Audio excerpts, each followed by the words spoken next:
Hello, welcome to this bonus episode of Inverted Orthodoxy. I struggled to get through those words, so now I can sympathize with Blake every week when he struggles to get through the name of our podcast, which we've said hundreds of times. There just must be something about starting an episode with that. We are trying to continue the habit of, if our church does a long-form teaching, adding that into the feed here of Inverted Orthodoxy as a bonus episode, something to teach. I will give myself a little disclaimer here just to at least soften some of any blows. We did this long form about a month ago, and so finally getting into the teaching. So there may be parts that seem a little bit clunky as I'm just refreshing myself with it, but that's just me making excuses. Why don't we jump into this text, in the beginning, going into the story of Genesis 1 and 2, what that has for us today, and some teaching around that. Want to begin, as I do many times, teaching things at length in Scripture, reminding us that the Bible was written for us, but not to us. This is a statement from Dr. John Walton, who brilliantly and simply put it this way, but there is much to read about that. We have to honor the fact that God was revealing deep and timeless truth to a finite people in a specific time, place, culture, and set of languages.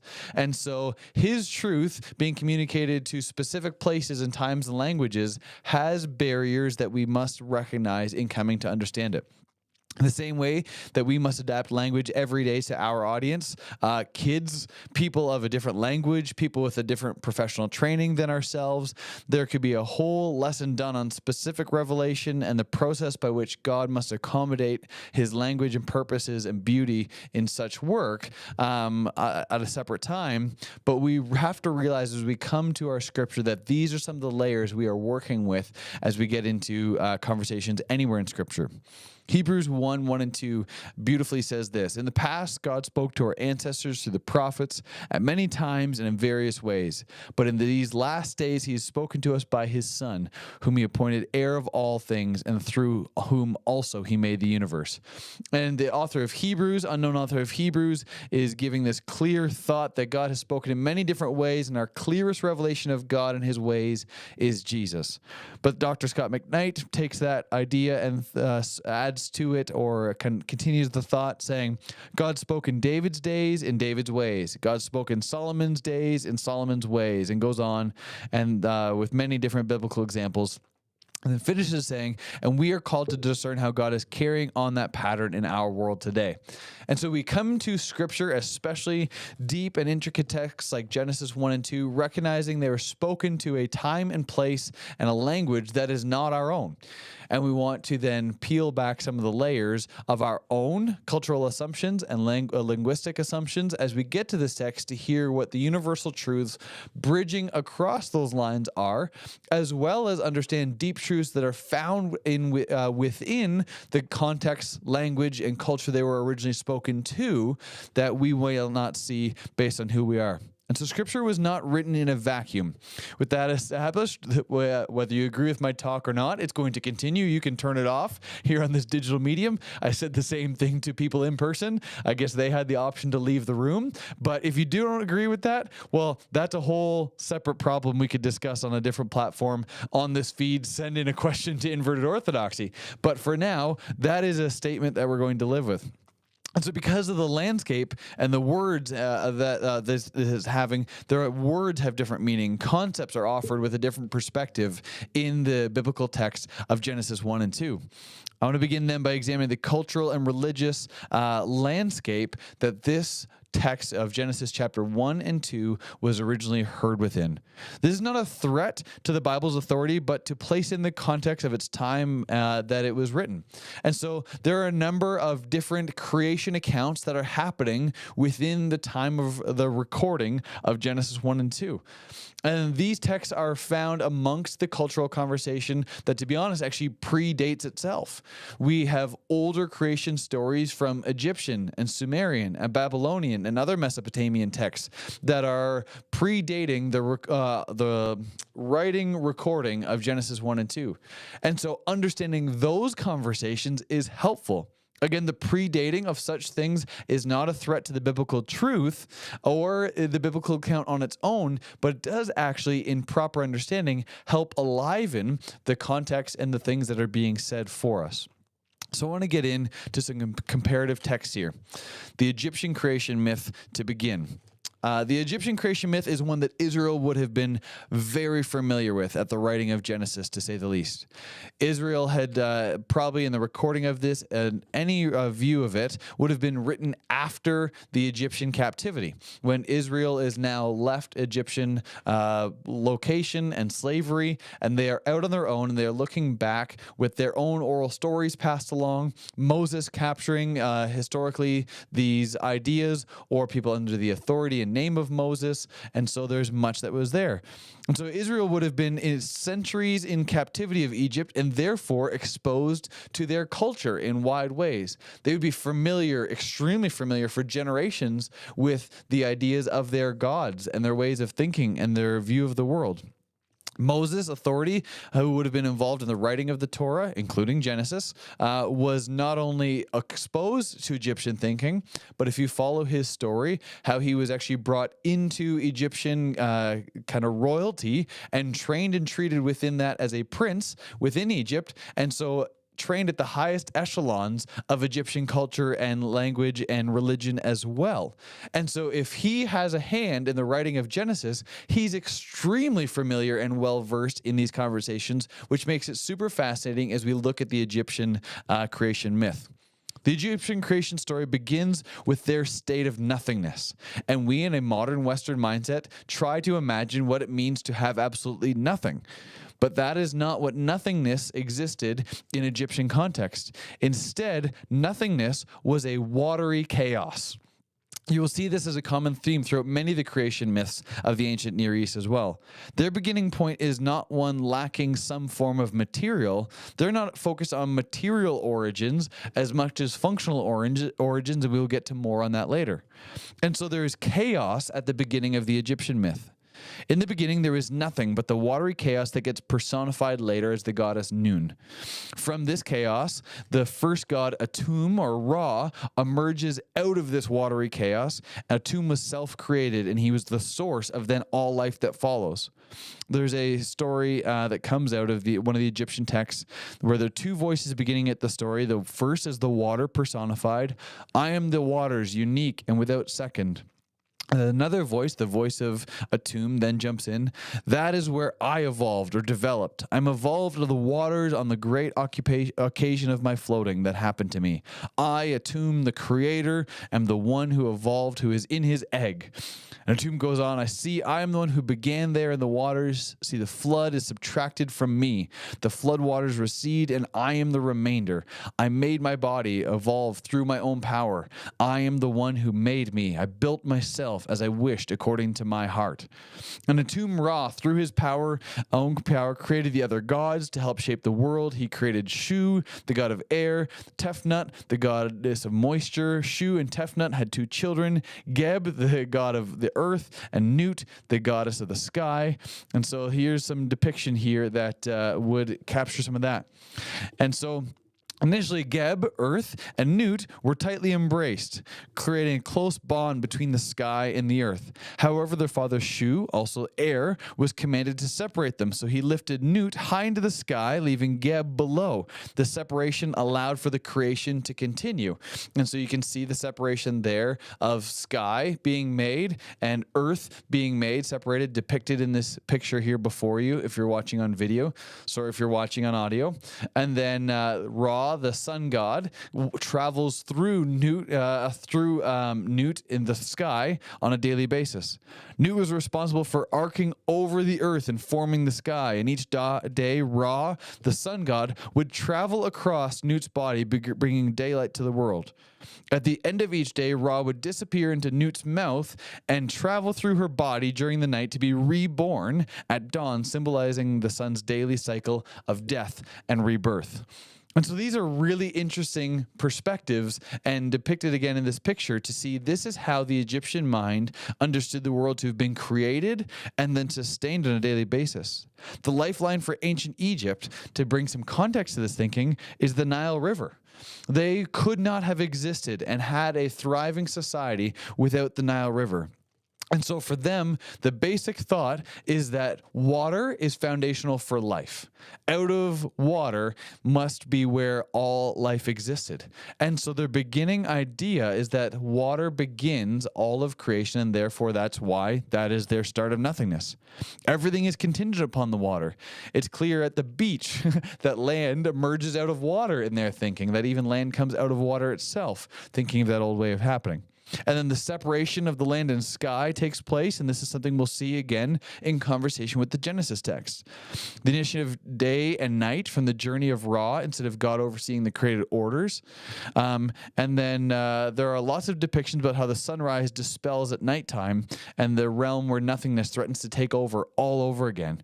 So when the sun rises, it's this deliverance from being reduced into nothingness. The amount of anxiety living with, I hope the sun comes up again tomorrow to save us from the chaos that is a lack of creation. This is a quick picture of the Egyptian creation account itself. Here's one final picture for those that are watching to see. Again, this is the journey of Ra at the front of the boat there, traveling across the darkness of the sky every day to be able to bring sunlight to the world. Then we've got the Sumerian creation myth. This is one of the earliest recorded in history. It outlines the origins of the gods, humanity, the world, and emphasizes the relationship between the gods and their roles in the creation process. Despite the great variety of Sumerian texts, the narratives, nearly all reflect the worldview of their authors living on the fringes of the desert. And so some of them assume a pre-existence of the earth as a wasteland, not yet created, so more of like a desert state because that's where they lived. Others within Sumeria assume a watery chaos very similar to Egypt in their myth, where this water must have been where things began. So the center of all of these tales, Enki, the male god personifying sweet or non-salty underground water, makes the land functional through the Tigris and Euphrates River. Enki and Namu contains such cosmological motif. It's this one story. So Enki successfully impregnates Ninmah and her daughters, from which unions are born and various elements of the world are created. Namu, the goddess of dry land who receives the waters, gives birth to plants and animals and civilizations. As indicated by Namu's name, which means Lady of the Mountains, Ninhursag and her daughters represent the dry highlands made fertile by irrigation. Related to this motif are texts that suggest animals and humans originally emerged from the ground like sprouting plants. And so as these gods are participating in things come out of the ground themselves. More language we'll find commonality with in the Genesis text. Namu, along with Enki, created humanity. Humans were made from clay to serve the gods and perform labor. So Namu, who played only a minor role in assisting Enki with the creation of the substitute human laborers, now emerges as a major character. She challenges Enki to a contest, which the two seemingly compete to make the best human prototype that these humans would serve the gods, and we're going to make a better servant out of them. The Sumerians believe that humans were created to ease the burdens of the gods by working the land and maintaining the temples. The common belief was that even kings, especially kings actually, were charged with the care and provision of the gods. One of the primary obligations of humanity was to provide for the gods so that they could enjoy a life of leisure appropriate to their divinity. And so humans and their function is a major part of the creation myth and why they have to then serve the gods and everything that they do. Many of the motifs of Sumerian myths, though, were taken over and expanded in Akkadian literature and even Mesopotamian literature later on. But there was no paradise period in Sumerian mythology. Rather than a golden age of the beginning, Sumerians thought of human history as a progression from a primitive beginning to a glorious age, which is order and civilization. Sumerians thought the original condition of humankind, in which humans were pathetically, scarcely distinguishable from other animals, but roaming the ground naked because they didn't know how to make clothes, and grazing through the grass and plains, drinking water from watering holes like sheep. They didn't know how to make agriculture and implements or even begin to use their hands. And so these Sumerian texts begin to then value and project towards the idea of civilization being formed and order being brought for humanity, that they could then learn how to do these things. So that over time, they can get into a civilized state and order and function being added to humanity, so they can be at the pinnacle of existence as those with high levels of order in their living. The third creation myth I want to look at is the Babylonian one. In the beginning, across the Mesopotamian stories, there are two settings again for either a desert wasteland where where water was applied, or was nothing but chaotic water either, in similar way to the Sumerian ones. So there are two primeval deities in these Babylonian and Mesopotamian stories. So the god of fresh water, Apsu, and Tiamat, the goddess of salt water. So similar to these, as I said, Sumerian ones that then carry on to Mesopotamia. These two waters are mixed together, creating the first generation of gods. From Apsu and Tiamat come the first gods, including Lamu and Lahamu, and the first pair of deities. And then Anshar and Kishar, the gods who are represented at the horizon, are born from them. Eventually, the god Enki, god of wisdom, was born, and more gods were created, and their presence and activity began to disturb Apsu. So the Babylonians take these myths and they have to then address for how Babylonian society has superseded other ones. And because Babylonians follow Marduk, there has to be a story that gets written in here. So as Apsu grew frustrated with younger gods because of the noise and chaos they were creating, he decided to destroy them and bring back peace by a flood. Not a conversation for today's long form, but a flood is another common part of mythology surrounding other cultures. However, Enki, the god of wisdom, learned about Apsu's plan to destroy humanity and killed him before he could harm the younger gods and humanity. Tiamat, enraged by the death of Apsu, sought revenge against the younger gods.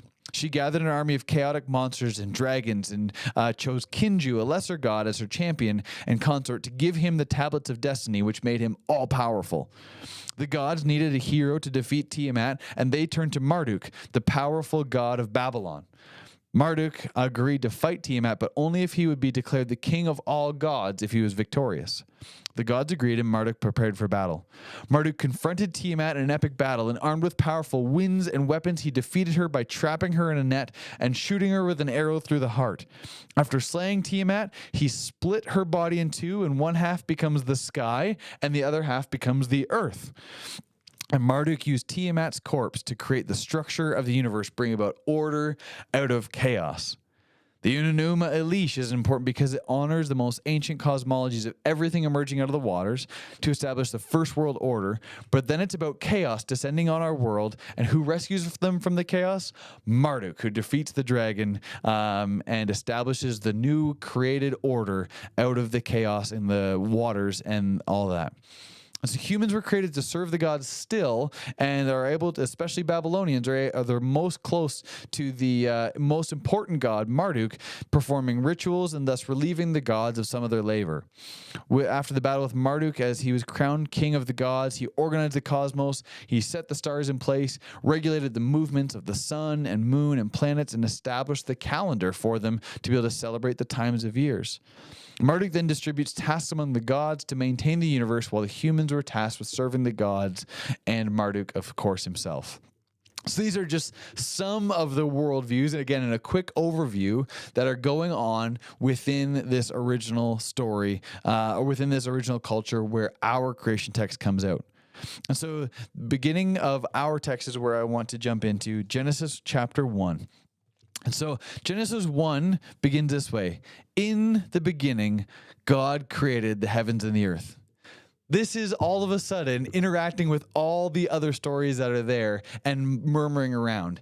In the beginning, it is our God who created things. It's in conflict with all these other stories of existence and creation that would say it was other gods, whether it be Marduk or Enki or Ra, any of these who created. No, it was our God who created things. The Hebrew word for created, bara, in all of its use context, never, though, has materials mentioned. The word ranges for use in creating cosmos and people and types of individuals or phenomena such as darkness or emotional conditions, where David in the Psalms writes, "Create in me, bara in me a pure heart." When the word created gets used, it is not speaking of material origins. Instead, bara is functionally creative activity more than a material focused terms. Combined with the above, the word for beginning is used to introduce a period of time rather than a point of time. And so is the beginning of the 7 days, not the beginning of all time. So these two functional uses of language help us understand, one, it's not necessarily talking about material function, it's talking about order and purpose within the world, and it's talking about a specific set of time, the beginning of the 7 days that are about to be spoken about following that statement. So it might read a little bit more literally like this: in the beginning of God's creating the skies and the land. So it's not talking about all of time, but when God began creating, in the beginning of God's creating the skies and the land, this is how it happens. The heaven and the skies and the earth means the land and the skies, not the planet and heaven as some other place. I want to be, again, clear about that. This helps Genesis be in conversation with the cultural and religious views of its day. It is how the earth and the sky came into existence with the creating of this world. There's a unique way in which Hebrew they use to mark a sentence outside of a narrative sequence, as giving you side information about something and pausing in the narrative to give you background information or flashing back. So again, going to verse 2, where verse 2, in the beginning God created the heavens and the earth. Now the earth was formless and empty, darkness was over the surface of the deep, and the Spirit of God was hovering over the waters. So a paraphrase would be something like this: in the beginning, God created God creating the skies and the land. Now the land, when God created it, let me back up and tell you about the state of the land before God created it. This is the language that is happening there that an original audience would have heard and recognized, not one that we catch easily in the English. In other words, verse 2 is backing you up into the time of verse 1 and now unpacking the state of the land and the skies. God created the skies and land. Oh, how did he do that? Let's then go forward and talk about how he did that. It seems very clunky in English, but the language in Hebrew would have helped understand and bring these ideas pretty clearly forward for the original audience. So in the beginning of God's creating the skies and the land was wild and waste. The darkness was on the face of the deep abyss, and the Ruach, or Spirit of God, was hovering on the face of the waters. So there's a number of things that get talked about and brought forward as that passage starts. Creation is not about making something to exist in their view. It is the ordering of nothingness. The Genesis account here follows the ancient worldview of a starting place with material origins already in place. In the beginning of God's creating the heavens and the earth, how did he do that? There was a watery chaos to begin, and God's Spirit was hovering over that.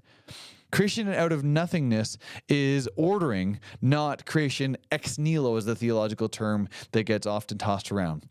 It is saying at the start of, as far as we can imagine, a beginning of watery chaos, because that's the worldview everybody at that time had. How did our God do it? He was hovering over the waters of uncontrolled chaos to bring order of land and skies and function out of it. So God is standing there over the wild state of water. Linguistic connections to Tiamat, that what they thought of as their deity, God is standing over, pre-existent. This idea of chaos that can't be controlled, or Tiamat in her attempt to be chaotic and bring power down upon humans. Genesis speaks of that as though it is nothing. In these chaotic waters, God is standing over it, meaning supreme and above and unaffected by it. Here we have a beginning with material origins already in place, the beginning of God at work over a desolate, functionless cosmos. The beginning of Genesis account is then specifically using the cultural perspective of the origins of the world, and yet it is stating already the great differences between Israel's God in contrast to other surrounding views of gods. Yahweh does not come out of the waters like the Egyptian one. Yahweh hovers over the chaos.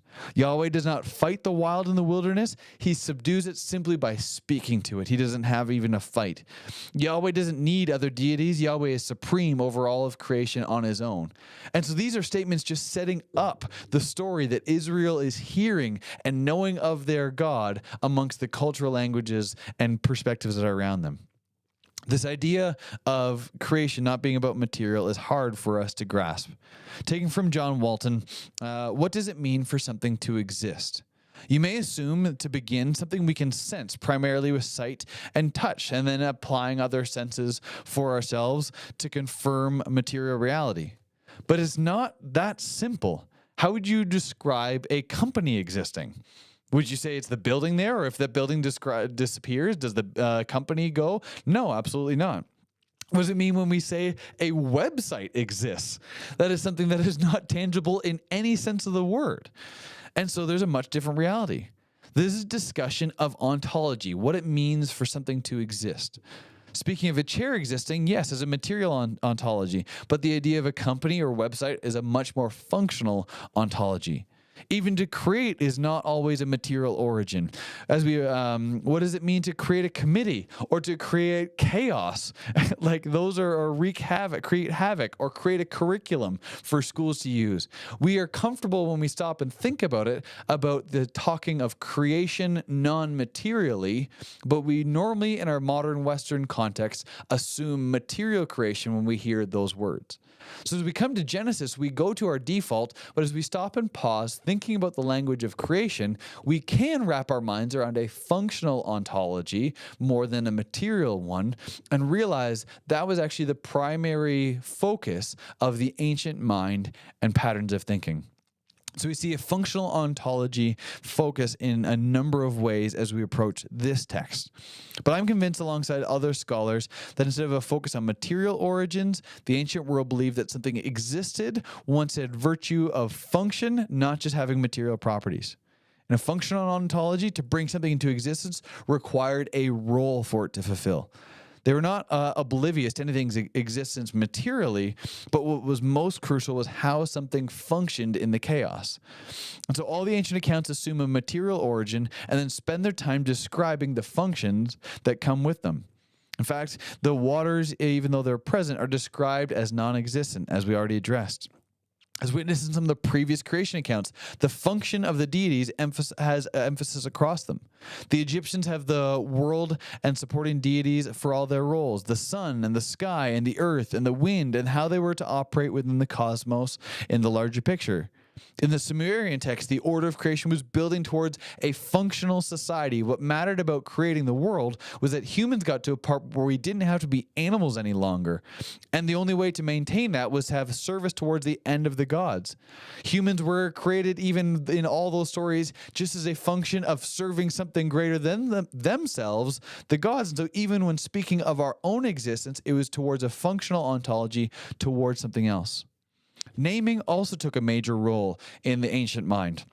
The Egyptian creation myth identifies the created one as one who pronounced the name of everything, because a name describes not just a word we made up, but describes a function and a role. By naming something, it adds purpose to it and is caught in that name. The Enuma Elish begins with neither the heavens or the earth nor the gods had yet been named. So the naming takes important function. Again, something we're going to see in Genesis as we get there. And so naming brings giving function as a part of its creation. Beautifully, then, when Adam is given the role to name the animals, it's a great honor being bestowed upon him to join in the creative work of Yahweh, something, again, as we get a little deeper into this, we're going to take a closer look at. Separating is also present in a number of the texts. Egyptian and Mesopotamian and Babylonian texts all had an idea of separating something to create the heavens and the earth.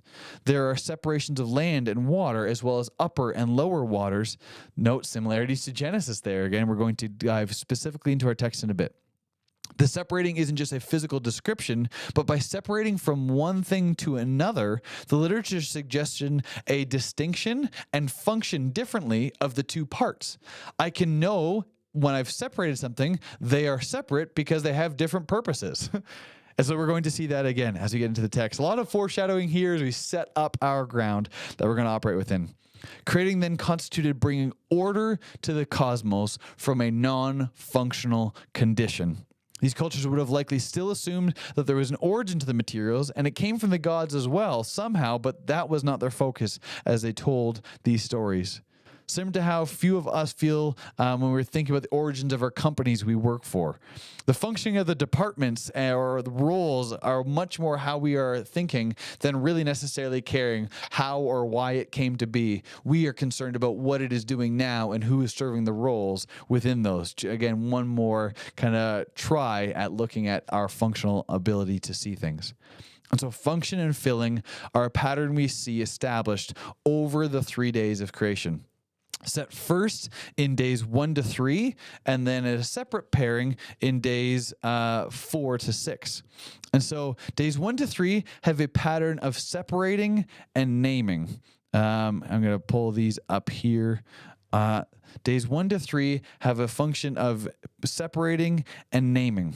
These are patterns common within some of the other stories of their day and then are displayed here with a level of supremacy for Yahweh in contrast with these other stories. This pattern for the first 3 days, then in both separation and naming, established the function of the things that are going to be spoken of. By separation, one part is distinguished for a purpose from the other, and by naming, the intention is displayed. So let's get in as we to day 1 as we begin with looking at our God Yahweh. So Genesis 1, 4 and 5 reads this way. 3 to 5. And God said, "Let there be light." And there was light. God saw that light was good, and he separated the light from the darkness. God called the light day, and the darkness he called night. And there was evening, and there was morning, the first day. Now, this again jumps right to that idea of separating light from darkness from one another. There are oddities in the language here. Neither ancient people or ourselves see day and night as material objects, right? We don't think of day and night as things we can grab or touch. And so when the biblical story here begins its conversation, there is a separating of something that is non-material. And so the language already itself, when we stop to think and not assume our modern perspective into this text, we can actually see it is beginning to speak of physically separating something that is not physical.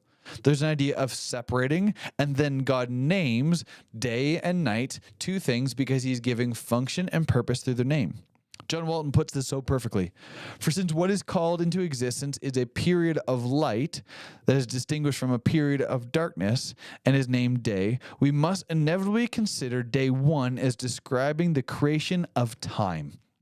The basis for time is the invariable alteration between periods of light and periods of darkness. This is a creative act, but it is creative in a functional sense, not a material one. This also helps us resolve a long-standing issue of how can there be day and night when there's no sun or moon until day 4?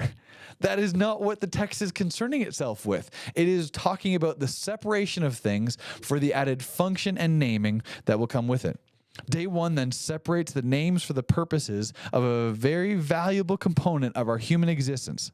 By creating day and night, the true created order is that of time. Naming of day and night distinguishes the passing of time from one to the next through separation and naming. Let's head into day 2 and see this line of thinking through. So Genesis 1, 6 to 8. So God made the vaulted dome, and he caused a separation between the waters which were under the vaulted dome and between the waters which were over the vaulted dome. And it was so. And God called the vaulted dome heaven, or skies. This day of creation is another one that has a conundrum for modern folk. The notion of a dome holding the rain back is not sustainable in the modern day. Most of us, I think all of us, do not assume there's just a dome holding the rain back from falling on our heads all at one point, or here in Canada, snow. Something that would not have probably been very familiar to the ancient Egyptian and Israelite minds. So, unfortunately, though, that would lead to a seeming alternative option to either one, say the Bible is false then, if we have to assume this. But considering days 2 creation through a functional lens, whether or not there is a body of water above our heads that occasionally leaks is no longer the focus. First, the function and separation is creating a livable environment for the audience that is hearing it. It is Yahweh who, by separating the chaotic waters of origin to their designated spaces, creates an environment hospitable for humans. Waters to reign in a controlled manner. Too much water, we die. Too little water, we die. But beyond that, it also leaves water on earth, which we'll soon see continues in the pattern and offers its own life-sustaining function. None of this robs us of our conviction that God is the creator of the world and everything in it, but this view allows us to see his supremacy over the other gods of the competing cultures, to see that God is the only source of material creation, but also is deeply concerned with the function of environment created for us to live within.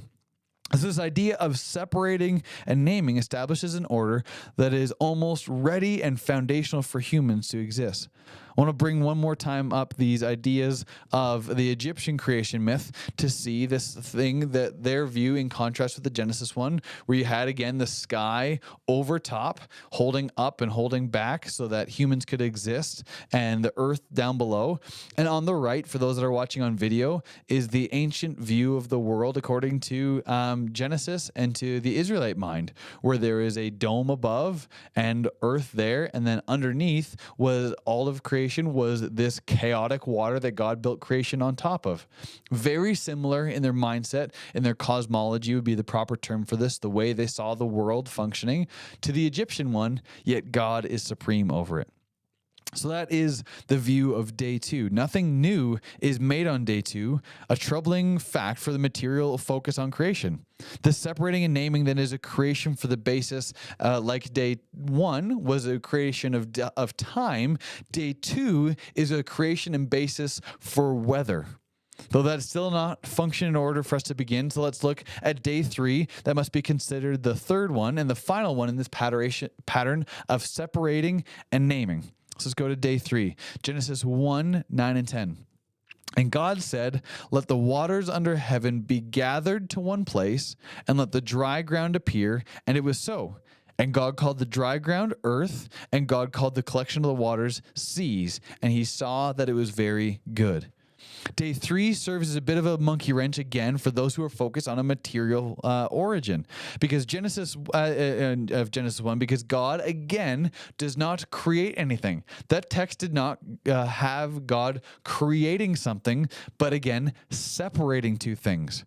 God gathered the waters under heaven to be in one place to let the dry ground appear. It is a separating, and then he names the dry ground earth and called the collection of the waters the sea. This pattern one more time, separating and naming, giving function to it. God again has followed this pattern only with his words. There's no need for killing other deities, no need for blood baths, or simply by his word. He calls created waters and the earth apart from one another to allow land to appear. Though there is a second act to this day bringing forth. The beginning of day three follows our pattern perfectly of separating and naming, and as God separates the land from the waters to create a habitable environment for the soon-to-come life of creation, then out of there begins plants to grow from that place.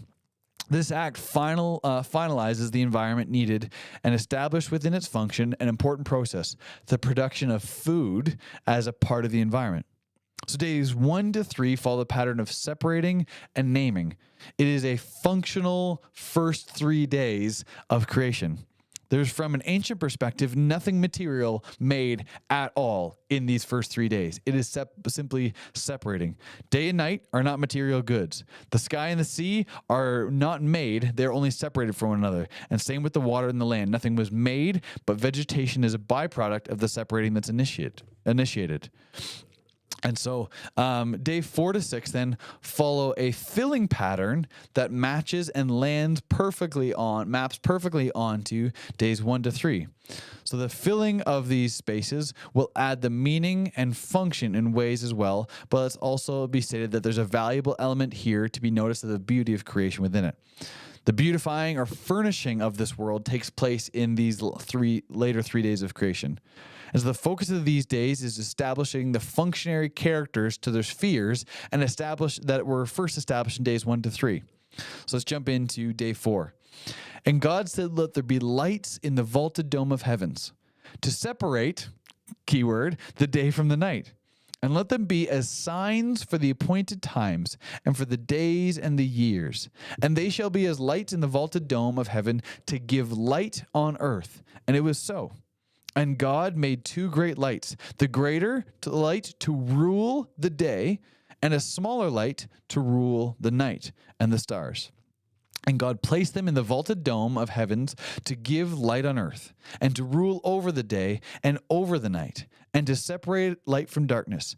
And God saw that it was good, and there was evening and there was morning, the fourth day.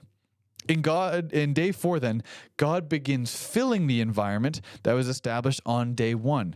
And so we see this pattern where, again, mapping right over to those creation accounts, light and darkness created in day 1, and then filling that environment that was separated and made with the sun, moon, and stars on day 4. You're going to see this pattern continue as we go through.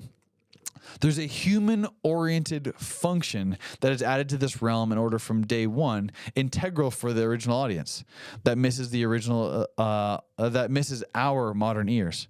God places celestial beings in the sky, is what he was taking place. These lights that are put there are not just hanging light bulbs like the one you see behind me there. They are instead ones, we miss this language pretty regularly. When God places them there, the greater light to rule the day and the smaller light to rule the night. God places them there to have function, and they then create the times and seasons within it. In fact, that is found in the full version reading of these verses. And God said, let there be lights in the vaulted sky to separate the day from the night, and let them serve as signs to mark the sacred times and days and years, and let them be lights on the vaulted sky to give to the earth. And it was so. God made the two lights, as we read earlier. So these lights then become a function. The light sources are established to rule the day and the night. There's an authority placed on the sun and the moon and the stars. There's a full fourfold purpose added to add signs, seasons, days, and years. The ancient mind had a lot invested in the signs given from the sky. A short stroll even into our New Testament shows that this continued on, where the signs of the stars there were what helped the Magi see the coming of Christ, that the stars were speaking, and these rulers then and authorities are there to establish signs within our day. One more time, interacting with the stories of the ancient world as well, Sumerian. Here's a quote from the Sumerian creation account. When An, Anil, and the Enki, the great gods, in their infallible council among the great laws of men of heaven and earth, had established the crescent of the moon, which brought forth day, and established the months, and furnished the omens drawn from the heaven and earth, this crescent shone above and saw one of the stars shining in the highest heavens. The functional account here within the Sumerian thing is also found within Genesis. These rulers are going to give us signs and seasons and speak to us. And that's not only that time is established, as we said in day 1, but the function. As time is passing, it's good for humanity to operate within the world. And so there's this beautiful ability for humans to look within things. So in day 5, let's read the text here for day 5, and I'll also put up the pattern here. And God said, let the waters swarm with swarms of living things, and let the birds fly over the earth and across the face of the vaulted dome of heaven. So God created the great seas, creatures, and every living creature that moves, with which the waters swarm, according to their kind, and every bird with wings according to its kind. And God saw that it was good. And God blessed them, saying, be fruitful and multiply, and fill the waters in the seas, and let the birds multiply on earth. And there was evening, there was morning, the 5th day.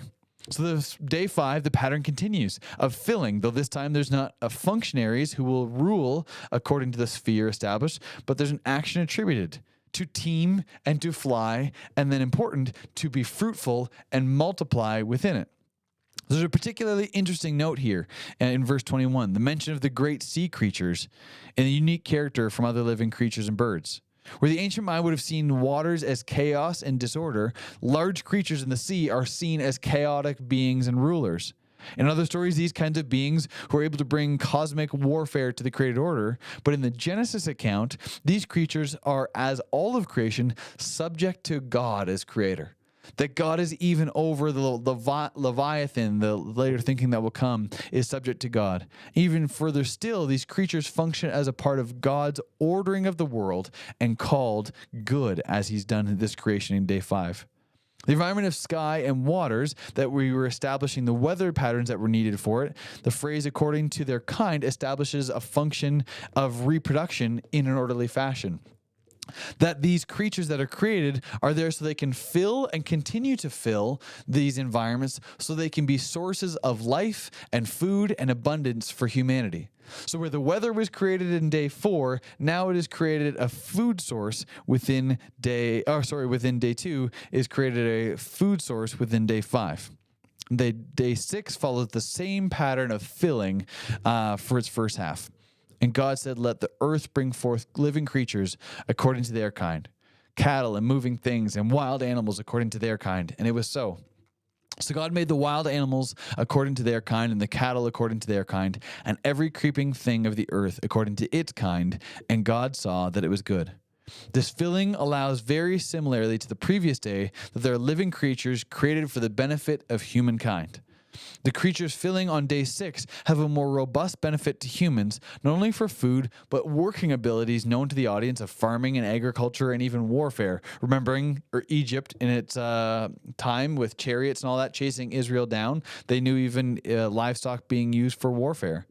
This filling, though, forms a more literal understanding, has some hiccups. If the function and order is supposed to benefit humanity, and much of that purpose is found in the function of food, how can there not be death, killing, which we'll talk about in the idea of evolution later? Not only that, it does not have that God made the beast, but instead God has the land created and separated, and the land brings forth these animals. The role of the land or the mountains is in producing animals doesn't give us material information as much as just the fruit and function. So, as if there were some sort of spontaneous regeneration or subtle indication of an evolutionary process. Rather, the land and mountain are locations of origin for where these places come from. The creative order of the first half of day 6 then is helpful for looking back today to notice that God doesn't seem to create any material origin, but simply from the earth and from the waters bring forth creation, establishing their order and function within their environments. These beginnings are also set for the self-repopulation as a method of sustaining and flourishing for the benefit of humanity, which comes on the second half of day 6. And God said, let us make mankind in our image, and according to our likeness, and let them rule over the fish of the sea, over the birds of the heaven, over the cattle, and over all the earth, and over every moving thing that moves upon the earth. So God created them, and God blessed them, and God said to them, be fruitful and multiply, and fill the earth and subdue it, and rule over it, the fish of the sea and the birds of heaven, and over every animal that moves upon the earth. And God said, look, I'm giving to you every plant that bears seed, which is on the face of the whole earth, and every kind of tree that bears fruit. It shall be yours for food. And to every kind of animal on the earth, and every bird of heaven, and everything that moves upon the earth, which there is life, I'm giving every green plant as food. And it was so. And God saw everything that he had made, and behold, it was very good. And there was evening, there was morning, a 6th day. Humanity is here. So far, the function, the creation story we find Genesis 1 is actually about the creation of order and function rather than the elements of the periodic table. Looking through these eyes, shaped by the Israelite view, looks at the world that we see, that the story the author is telling is about God bringing order out of chaos for the benefit of the pinnacle of creation, which is humanity. The environment created in all the naming and separating and filling is reaching its climax, and humanity arriving in this environment that is set up for it. Humans then function both alongside and above creation, according to Genesis 1. More on humanity in Genesis 2, but let's, for a brief second, just finish here with creation in Genesis 1. Humanity follows the ability of pattern to populate, similar to the fish and the birds and the animals, but is given a higher function in the sense that they are to rule over these. The language of subdue and rule can almost be lost to modern ears as well, as open season for domination of creation and free use of creation however we see fit. But following the ancient mindset, there's a much different command and honor bestowed upon humanity. Following this interpretation of Genesis 1 we've been looking at in conversation with other ancient stories, the idea for humanity to rule over creation is a large theme. Humanity is created in God's image and likeness. The gods were set in the other minds as the rulers of the cosmos and the only ones giving charge of maintaining order in this world. But this is different to humans, and oftentimes where they were used to be the benefit of the gods themselves. But here, God has made and ordered creation for the benefit of man, but also then entrusted its ruling and order to humanity. The maintaining of this task is the purpose of humanity has been established and given, not that they are not subject to God, but also they are under him as well as entrusted alongside of him. And it is this wonderfully delicate role that God entrusts to humanity. The Genesis creation account of the Bible reflects similarities and contrasts with the creation myths of the Sumerian, Babylonian, Egyptian, and Canaanites. The primordial chaos, like other myths, Genesis began with chaos, presented by the formless and void earth, with the waters reminiscent of the primordial seas. Creation of speech, unlike the violent, chaotic battles in other myths, Marduk and Tiamat and Baal and Yam, Genesis portrays God creating his world peacefully, ordering the world in stages of light, sky and land and life. Human creation. Humans are created from the clay, as in Sumerian and Babylonian myths, but are made in God's image in Genesis, reflecting a special relationship with God, not as slaves to gods, but as caretakers of his creation. And in the cosmic order in Genesis, like other myths, focuses on establishing of the cosmic order. However, it lacks the polytheistic drama and conflict presented as one sovereign God who creates without opposition.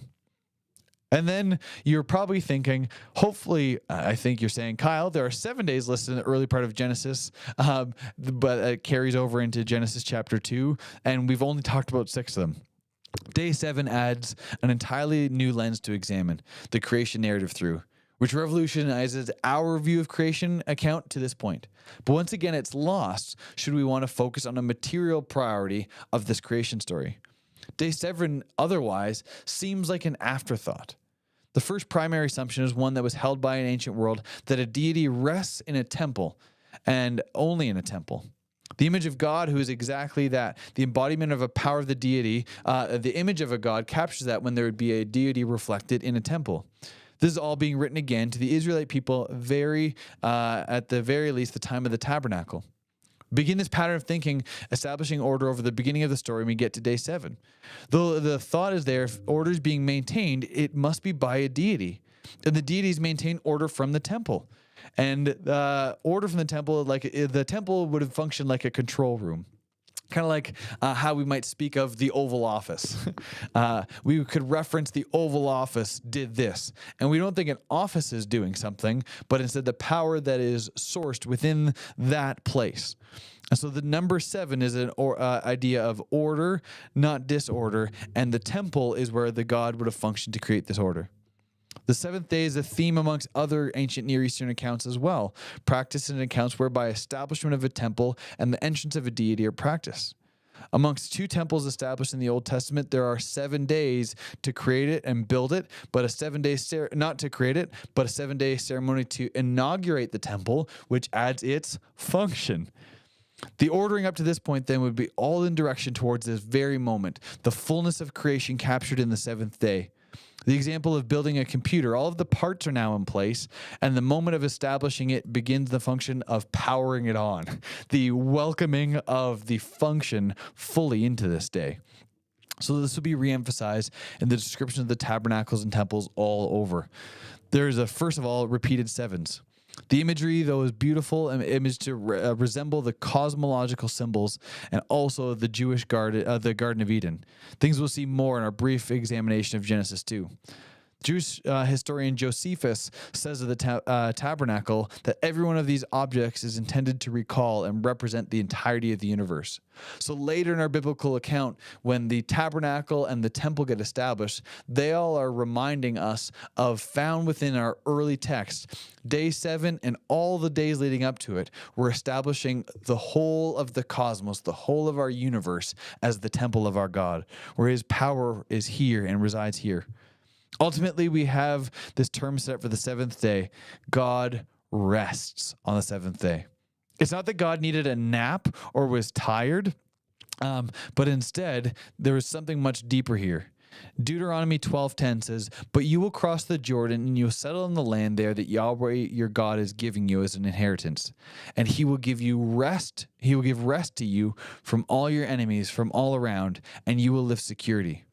God is not offering Israel naps, but instead stability and order for life to flourish as they get into the promised land. And so day 7, when God rests, it is the same thing being said about all of creation, that God will come and God rests in creation to allow safety and stability and security that life would flourish in the entire of the cosmos. Imagine you move into a new home. There's much ordering and separating and naming to get set up. That is so-and-so's room, and this is our room, and this is the kitchen, and this is the living room. And the seventh day then functions similarly to a house now becoming a home, where we can now rest in this world. And so God takes up residence in all of the cosmos as his temple.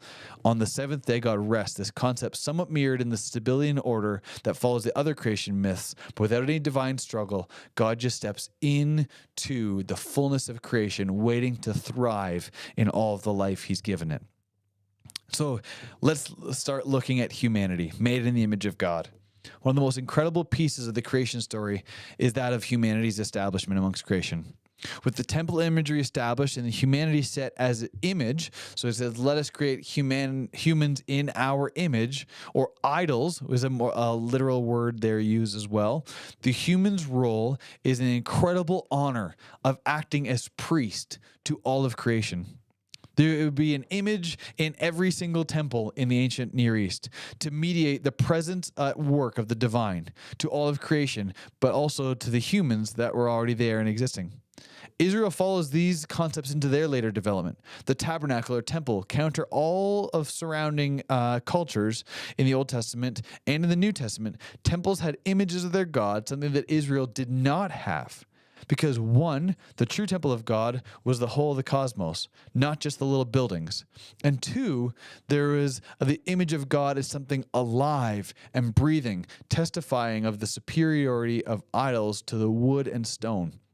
So the ideas in the rest of the world was that these images that would capture the view of these gods could be made out of human hands with stones and wood and other materials. And the image of God that represents his power and his authority here on earth in the temple cosmos that he is establishing is humanity, which is alive and well. And the great power of God is captured in a life-bearing image of humanity. The ancient story Israel longed for was not one of what and how, but who and why. It was a theological story, not one of material origins. God looked over the unordered deep and brought time and weather and established plant life. All other stories of the ancient world start in similar spaces and thinking and cosmology and ultimately arrive at the description of humanity pretty similar to one another, where the gods have needs and humanity's created to serve those needs. And Genesis answers with a resounding no. The God of the Bible does not need and definitely does not need humans to serve his needs. The God of Israel wants to be in relationship with humanity, to walk alongside humanity, to see humans flourish as partners alongside of him.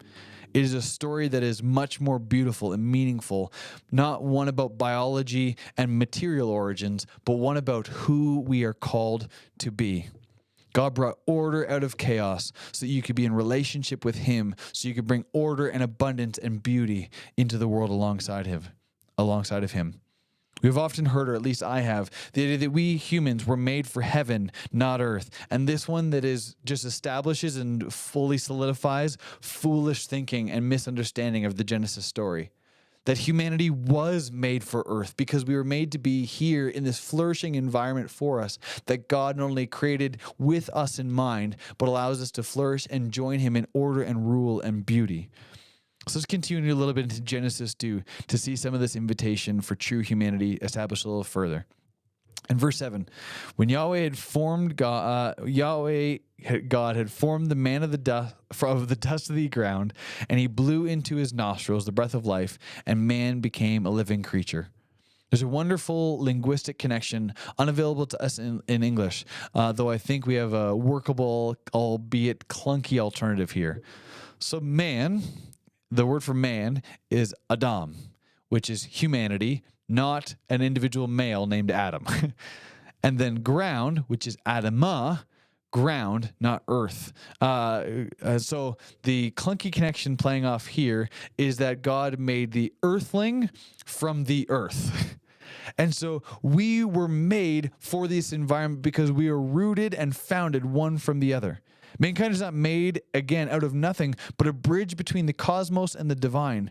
We are made with the material of the earth while also being animated with the breath and life of God, established by the existence and breath of God himself, and his spirit and wind are actually connected to the same idea as wind. And so when God breathes into humanity, the wind that is blown is God's spirit himself coming into humanity. So there's much theology packed into Genesis 2 about God and humanity, though this lecture is nowhere near the time to explore it. God's desire for humanity is one of rule and function, work and purpose, enjoyment and abundance, harmony and peace as displayed in the original text. Even the idea of the tree is an image of humanity to learn wisdom from God. The tree of knowledge of good and evil is right there, and humanity is characterized in the original language as innocent, similar to children to be able to learn. The tree of knowledge of good and evil, Tov and Ra, is a wonderful theology to dive further into. Boring the details from Genesis 1, we have humanity's purpose to join with God as the ordering and ruling of the cosmos. And we get a preview of that humanity with an orderly fashion, need to be fruitful and multiply, a command we have repeated in Genesis 2. So we have a conundrum. If Adam is not a proper name, yet we also don't have an establishment of an individual yet. Adam, then, if is just humanity, not a proper name, we don't have yet anybody created necessarily, and what we don't have is gender. Adam is still, at the beginning of Genesis 2, referring to human, not an individual. If this human is not able to fill and multiply, it is not good that he is alone. So we have creation in Genesis 2 taking place where humanity is made but cannot fill its role of multiplying and filling the earth. So Adam, human, is tasked to look for a counterpart. God makes all the animals and brought each to Adam, humanity, to get to play a role in naming them, to decide if their function was one that could join alongside him as a partner. An incredible honor and responsibility to name and see function and declare function within each animal, and human being partnering alongside the rulership of the cosmos with this job as creator. But yet, as he looks at creation, none are suitable for this partner task. So let me read from Genesis 2, 18 to 23. Then Yahweh God said, "It is not good that man is alone. I'll make for him a helper as his counterpart." And then out of the ground, Yahweh God formed every beast of the field and every bird of the sky, and he brought each to man to see what he would call it. And whenever the man called the living creature was its name, and the man gave names to every domesticated animal, to the birds of heaven, and to all the wild animals. But for the man there was not found a helper as his counterpart. And Yahweh God had caused a deep sleep to fall upon man. While he slept, he took one of his ribs and closed him up, and the flesh where it had been. And Yahweh God fashioned the rib which he had taken from the man into woman. There's some beautiful language here for the establishment of humanity's proper state and functioning. I want to catch some of these here first. First, God says, I need to create a helper for man. This word is azer. Now, there's been much bad theology made out of this idea of woman being man's helper. We hear this in our English language and assume helper means subservient or assistant to, which means second to somebody else. But this word is used much differently than that in a different parts of Scripture. In Deuteronomy 33 and 26 and 29, God says, "Blessed are you, O Israel, who is like you, a people saved by the Lord. He is your shield and your glorious and your helper and your glorious sword." God gets called the helper to Israel. And then here's another one in Psalm 121 and 1 and 2. I lift my eyes to the hills. Where does my azer, my help, come from? My help comes from the Lord, the maker of heaven and earth.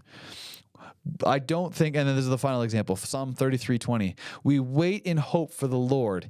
He is our help and our shield, emphasis added. I do not think this word azer can be applied to God as secondary and subservient to humanity. In fact, it is probably even, if anything, reversing that without this other person and this azer, the human is not able to do its role of filling and subduing the earth. He is unable to, humanity on its own, do what he's supposed to in the same way that we need God as our helper, air quotes for those listening to audio only. And so the helper, the azer that human is looking for in this moment, is one that helps establish flourishing. So when theology has been done poorly to look at woman as one that would come and help man, it is not secondary to, it is necessary for the even functioning of humanity. Man is left with nothing if he does not have woman. And so there's an equality written within that. The second word that I want to look at within this passage is when God wants to look for a counterpart, neged. This is one that would capture more literally that which is opposite to.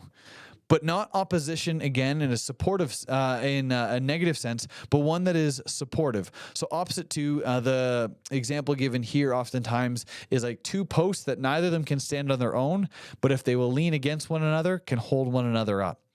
And so when Adam is needing a partner, it is actually said that he is given a azer kenegdo. This is like but opposite helper.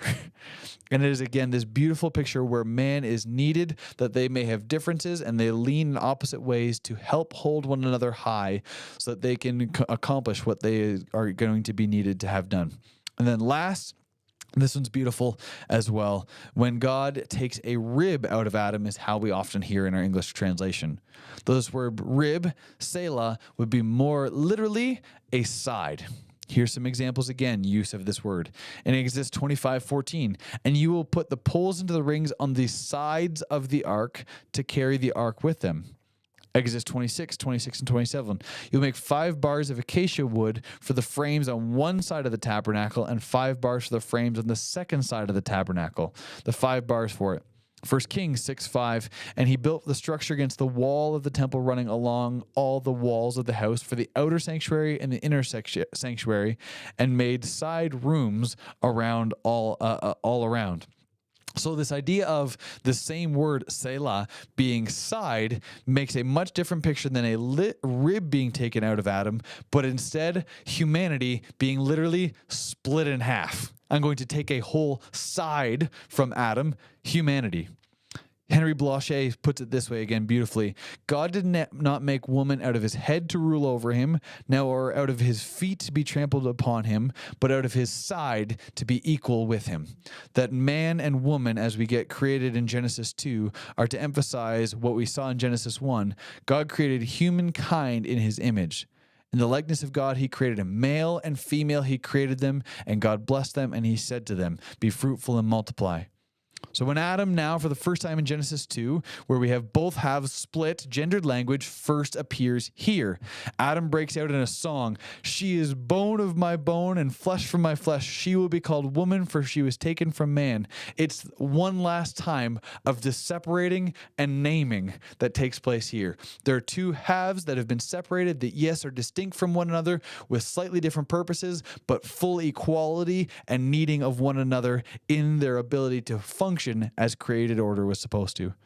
So here at the beginning of the story, we have Adam, human, and Eve, her name, which actually means life, standing ready to learn from their Creator in a state of harmony and abundance on how to live and learn what is good, what is the best way to live in life, or they have the decision to take into their own hands what is good or evil. Offering the ability to see our origin and call, will we partner with our Creator in establishing order and flourishing in the cosmos is the role made in the image of God that we are meant to function. And then we step into the very last and short part of this lecture, which is the modern interpretation of Genesis. Now, I hope we have established there is a much different focus of these two chapters than just trying to tell us where everything came from. Instead, there is a much higher and beautiful call of creation has been made as a gift from God of function and reliability. We don't have to fear whether the sun is going to come up again tomorrow. We don't have to fear whether crops are going to yield again, because God has created it for us to be able to be sustained for us as the pinnacle of creation, to enjoy what he has made and then join him in that creative process. The mishandling of Genesis has always, let me emphasize, always led to trouble. Mishandling is any attempt, in my mind, to make primary the conversation of cultural relevance in any audience's day over the original or any other time in life. There's always been much trouble in interpreting Genesis 1 and 2 into modern conversations, whenever that modern is, once we disconnect it from the meaning of the original audience. So let's go over a simple experiment. What order did creation happen in, and in how many days? You might think we have this settled because we just talked about 7 different days, but it's not that easy. And it again emphasizes the lack of material focus on these parts. So the word yom is used for day, for instance, but it is a very flexible term.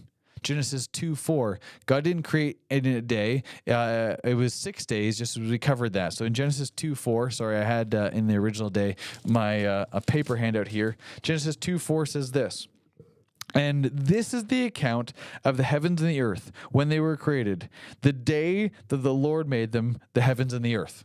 So Genesis 2:4, right after setting up the 7 days of creation, it says, and this is the day in which God created all the things. We have an issue with the text here.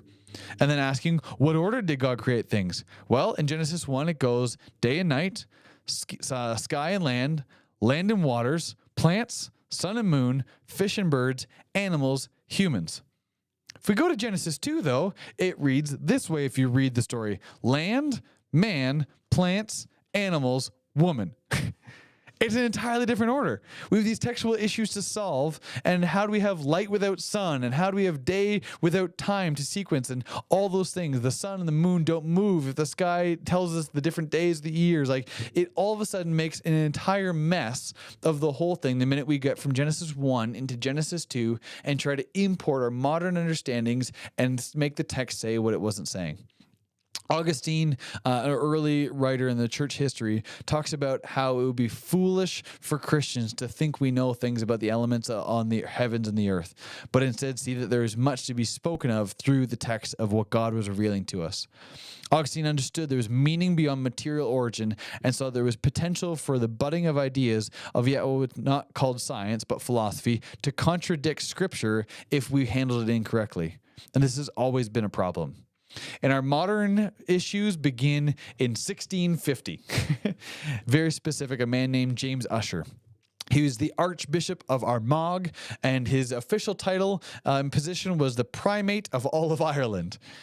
In 1650, after carefully counting the generations and genealogies, calculating the dates of the deaths of Alexander the Great and Nebuchadnezzar and counting the days between them, and tacking on 7 extra days for the creation story in Genesis 1, Ussher concluded that God began creating the universe in 4040 BC on October 22nd. This is incredibly specific. And Ussher was not alone, though, in this time trying to work out the math of creation. In the years following the Reformation, thinkers as notable as Sir Isaac Newton devoted themselves to applying their new scientific thinking to interpretation of the Bible. Key to Ussher's calculations, of course, was his assumption that Genesis 1 was a literal scientific accounting of God creating everything in the universe from nothing in 6 24-hour days. Then until the 1800s, there wasn't much reason to question Ussher's math or his assumptions, but as science and geology developed in the late 18th to 19th centuries, growing evidence seemed to suggest an Earth older than a few thousand years, and, to be honest, much, much older. And a belief in a young Earth began to fade away even amongst Christians. By the 1920s, at the peak of the battle between fundamentalists and modern Christians over the reliability of the Bible, amazingly, almost nobody even at that time on all sides still held to a young earth creation position. The most popular study Bible resource at the time, the Scofield Reference Bible, promoted gap theory. a theory that said millions of years of geological history could have been hidden between the first and second verses of Genesis 1, where it says, "In the beginning, God created the heavens and the earth." Millions of years. Now the earth was formless and empty, and darkness was over the surface of the deep. This was a theory proposed because nobody really, even within the Christian world, was trying to anymore hold on to a 6-day literal creation, but use these ideas of geology and study to then import and mix their thinking of the Bible to their modern scientific understanding. Genesis 1 then, as we get to it, sorry, I lost my point there, my spot there for a moment. When conservative Christians attempted to define all the fundamentals of Christianity in a series of early 20th century pamphlets, appropriately called the fundamentals of Christian thinking. Darwinian evolution was explicitly rejected, though, and an old Earth, however, was still not outwritten, but was amongst several other theories that had developed to account for how millions of years might fit into the account. Genesis 1, then, we get to the 1960s and the emergence of young earth creationism aggressively spread through Christian publishing and homeschooling, and even museums built on a belief of a young earth came back with a vengeance in that day based on a trial of the Scopes monkey trial that took place, and the affirming of these fundamental views became really popular. Many American Christians simply assume the young earth position has been the Christian position for all of time of our day, and there's a fierce battle amongst many conservative Christians, especially in America right now, who believe the earth is old, or to believe that the earth is old is to accuse us of ignoring science. Those who believe young earth science accuse the others, though, of compromising the authority of Scripture. And we have this mess that many of us might have grown up in. Believe it or not, these debates about how to understand the material origins of the world is a very new one. Stated even in the 20s and beyond, where there's a wide range of positions that all Christians were able to hold, as I said. Let me say this. I believe in a God who could have easily created the world in 6 seconds, let alone 6 days, but that is not what the Bible is trying to focus on. There are 4 main views that get looked at. 1, literal interpretation. Genesis is a literal historical account of 6 24-hour days of creation with the 7th day of God resting. There's the Reconstructionist theory or gap theory, where this gap between Genesis 1 and Genesis 2 allows for old earth. The concordance theory aligns biblical narrative with the scientific finding. This one would be simplified as like a day-age theory. So day 1 really represents millions of years where certain parts of creation were happening. And then the final one, theistic evolution, with God as the initiator of evolutionary process while maintaining a theological message and necessity in all of creation. So let's look quickly at these interpretations as parts of trying to synthesize science and our faith together and where they may fall short. One is the literal creation. Genesis is a literal historical account of 6 24-hour days. Take a number of issues with this one. With 1 being the age of the earth. A literal interpretation of Genesis 1 suggests an earth 6,000 to 10,000 years old, while scientific evidence seems to indicate the earth is about 4.5 billion years old, let alone all of the cosmos being about 13.4 billion years old. The order of creation as well that we find in Genesis 1, creation sequence conflicts with scientific understanding, the development of the universe, the earth, and life forms within it. Not only that, it ignores the Hebrew poetic structure of these day 1 through 3 and 4, 5, 6 laying over one another, and there's a strict happening within there. The parallelism in the days then is ignored to suggest the framework caused to be a literary one instead of a literal one. It ignores the ancient Near Eastern context they were talking of, the conversation that Genesis is having with the other cultures around it. Contradictions with Genesis 2, as I alluded to, if you take Genesis 1 as a literal story, all of a sudden you have conflict within the Bible itself, as Genesis 2 has an entirely different ordering of the days of creation or function of creation. The problem of days, the Hebrew word yom, is a very functional, very flexible term. It can, yes, mean a literal 24-hour period, but also can mean an unspecified amount of time. For instance, I could refer to back in the day, in my day when I skateboarded. It's not a literal day, but lots of days. Could refer to back in the day of David within the biblical account, a period of many years where David ruled. And so this day term is ignored for the flexibility the flexibility of the term for the literal interpretation of it. One of the major issues is the idea of light being created before sun, before any source of light, something hard for us to ignore. A theological focus of Genesis 1 is ignored to make primary a material origin. The stasis of a created world, a literal reading implies the world was completed in 6 days with no further development, and yet we have constant proof of that as we go into geology and other studies of biology and genetics and all those kinds of things. Impact on faith and science dialogue. It closes down the ability to look at science as a part of God's created order in this world and see his hand in it, because we must ignore some of these things to hold to a literal view. And then it closes down a flexibility within church tradition, which much more widely in time as well as geographically is held. After the Scopes monkey trial in 1925, which highlighted the clash between evolutionary biblical creation and young earth creation, it gained momentum amongst American Christians and has really become something here. Though that is not something we see in the rest of the world beyond ourselves. I know even evangelicals within the UK and within all of Europe don't have the fight around this conversation in the same way that North Americans do. Let's look again now at the next theory, the Reconstructionist gap theory, which is a gap of time between Genesis 1 and 2, allowing for the old earth. It really just simply, this one has a lack of biblical support. It relies on reading a long time into a period, literally a period within our writing, and we don't have any reason to support it. It ends up as a cheap in-between. It's inconsistent with both a literal interpretation and with a scientific theory. It just tries to mash both together to try to force them, and it leaves both a scientific and a theological tension. The Concordist view, which aligns biblical narrative with scientific findings, like I said, the day-age theory, but it again forces Scripture to fit science. If there are places where either of those conflict, we seemingly have an issue.